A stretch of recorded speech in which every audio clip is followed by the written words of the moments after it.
I've actually talked to a ghost. My girlfriend Anne and I were both very interested in historic sites, so we decided to visit York Minster Cathedral. We were awestruck by the beauty of the place, but we weren't sure whether we were allowed to take pictures, so I took my phone out now and again for a quick shot whenever I thought we wouldn't be noticed. 30 minutes into our visit, Anne said, "I'm just going over there 1 minute," and pointed over to the left, and I said, "Okay," as I was looking at a tomb that had a peculiar statue lying on it and I wanted a quick photo. Almost as soon as Anne was out of sight, a man appeared beside me, and my stomach initially sank as I thought I was going to be told off for taking pictures. But as I looked at him, he just said, "Hello," and I greeted him back. He was dressed very old-fashioned with a top hat, which I later looked up and was Edwardian-style dress and looked about 70 years old. His eyes were piercing blue and looked directly into mine, which was a little unnerving, but he was friendly. So I asked him, "Have you come far to visit here today?" And he said, "No, I live here," and held his arms out as if gesturing that he meant in the cathedral. I looked at him for a few seconds and thought to myself, is this man eccentric or a little bit crazy? But he smiled at me and nodded, then walked away. I quickly took a photo of him walking away so I could show Anne the way this man was dressed, then walked in the direction she went so that I could find her. Anne wasn't far away, and I told her about my conversation, and she was very interested to see the picture, so I took my phone out. This is where things got weird. When I brought up my pictures, there was the photo I had taken, but all we could see was what was in the background. There was no man, no person at all. When I took the photo, I saw him clearly in the frame, and now it was like he wasn't there. We rushed in the direction he had gone, and although I felt we searched almost everywhere, the strangely dressed man was nowhere to be seen. I can't come up with another possibility, other than he was a ghost or spirit, whichever you would call it. I have a ghost experience that happened to me when I was a child that I've told to very few people. When I was around 10 years old, one of my uncles died, and though I wasn't very close to him, I was pretty upset about his death and was given the choice to go to his funeral, and I said I wanted to, without question. 3 nights before the funeral, I had a really strange dream where I saw my uncle standing in my room smiling at me, and in the morning I told my parents about it and got a hug. Although I thought about it during the day, I never thought of it as anything but a dream. On the second night, however, as I lay in bed, I felt like there was a presence in my room, and I was a little scared, but I put my light on, then settled down to sleep. That night, however, I had a second dream, and it was identical to the first one. My uncle was standing in my room smiling at me in the same spot as the first time too. This time though, I woke up immediately, and as I tried to focus on the spot where my uncle was stood in the dream, I had to blink repeatedly because I could still see him there. Then after a couple of seconds, he was gone. I was really confused by what I saw, and remember telling myself that I couldn't have been fully awake, but I was scared enough to go to my parents' room. Nothing much was said that night. I just got into my parents' bed and spent the rest of the night. The next morning, my mother asked me what was wrong, and I told her what I'd seen, and can recall her looking concerned, but told me it was probably because I was upset at my uncle's passing.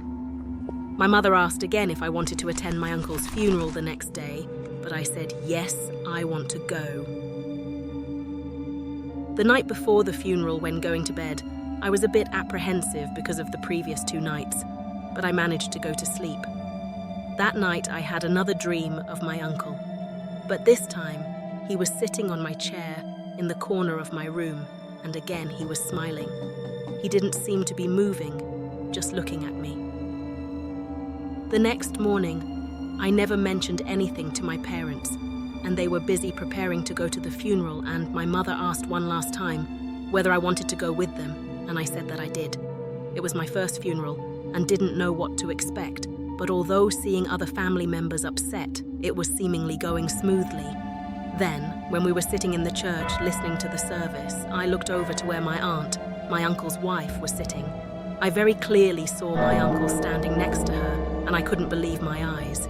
He was looking down at her and looked to me to be as real and solid as ever, only no one else seemed to see him. I looked from him to my mother, and she looked at me questioningly, but grabbed and held my hand.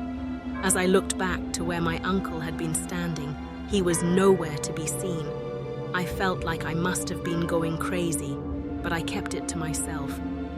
I saw nothing else from my uncle after that day and didn't tell my mother about what I saw in the church until I was an adult. But one thing is for sure, I don't see death quite the way most people do since that day. This was a terrifying chapter in our life, and neither myself or my wife have told many people about it. But I thought it may help others to hear about the paranormal events that made us leave a property we were renting just a few years ago. We rented the property after looking at the area in a small village that was somewhat familiar to us and known to be reasonably quiet and with a small population. We wanted a quiet place to live, and the house was detached and very reasonably priced. It was an odd-shaped and old building, but we thought it was quaint, so we decided to go for it. The house had more bedrooms than we needed, as there was only my wife and myself, but we thought it would be a good idea to use one of them for our computer. So we decorated it plainly and put our desk and some drawers in there. It was a strange room that had a certain feel about it, and part of the ceiling followed the pitch of the roof and had an old metal-framed window. Even after painting in there, it still felt dark and atmospheric, but as we only occasionally used the computer, it didn't seem to matter much. It was also the coldest room in the house, but I figured that was because at least some of the room was directly under the roof and had no attic. We noticed that when going to bed every night, the door of the room would rattle as we walked past it to get to our bedroom. And I thought maybe I would have to check the floorboards to see if they were loose, and I put it on my list of things to do. Only after a while it started to rattle at random times, like when we were in bed, or we even started hearing it from downstairs as we were relaxing on an evening. I told my wife that it had to be a draft that was causing it, so I decided to check the window, and one night I went into the room and immediately noticed the window was open slightly, so I closed it and went to tell my wife the old latch must have popped open, and at least it's now sorted and we should have no more problems. Only the problems were only beginning. That same night, as we were in bed, my wife woke me to tell me she had heard the door rattling, and she said it had been quite vigorous. So I got up and went to the room, opened the door, and there was the window, open again. I had definitely closed it properly earlier, but I closed it again and pushed down on the metal arm as hard as I could, and even tested by pushing the window to see if it would pop open again, which it didn't. So I turned around to head back to bed, but before I got to the door, I was stopped in my tracks by a low and eerie laugh that filled the room. I spun around, looking into every corner, with my heart nearly beating out of my chest, and every hair on my body stood on end, but I could see nothing. I quickly exited the room and rushed back to bed, and my wife looked at me as if to say, "Well," I said, "just the window coming open again," and climbed into bed. I didn't mention what else had happened, as I didn't want to scare her, but she looked at me oddly, obviously wondering why I was breathing heavily and no doubt looking strange. I said, "Let's get some sleep," and rolled over to face away from her and pretended I was drifting off.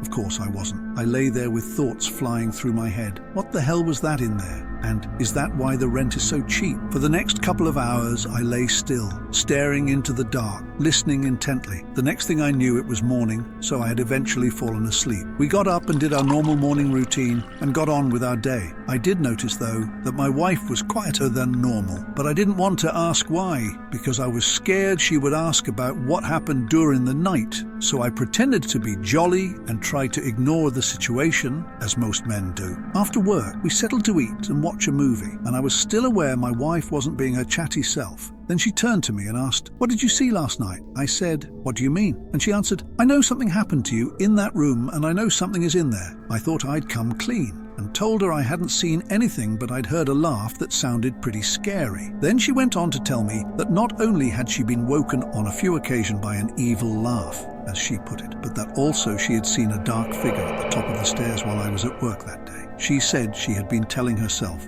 that the laugh was in her dreams, but what she saw that day was very real and terrified her. We chatted about it for a while and decided that we would curl up on the couch at bedtime rather than go upstairs, which made me feel a bit wimpy, but it seemed to make her a bit happier. We continued watching the movie, and we both agreed that the comedy film we had on was probably a good choice to try and lighten the mood. We even laughed as she said, "It's a good job we have a downstairs toilet," even though I still had to stand near the door when she needed to go. Later, as the movie was nearing the end, and we were both feeling a little relieved we didn't have to walk past that room, there was a massive bang, bang, bang! That came from upstairs, and we both jumped up off the couch and my wife screamed. I put my arm around her to calm her and told her to wait there, and I would take a look, and although she objected, I told her I had to. I grabbed the only weapon I could think of, which was my cricket bat, and headed to the stairs. The room door was out of sight until halfway up the stairs, and as I climbed, the door started coming into view.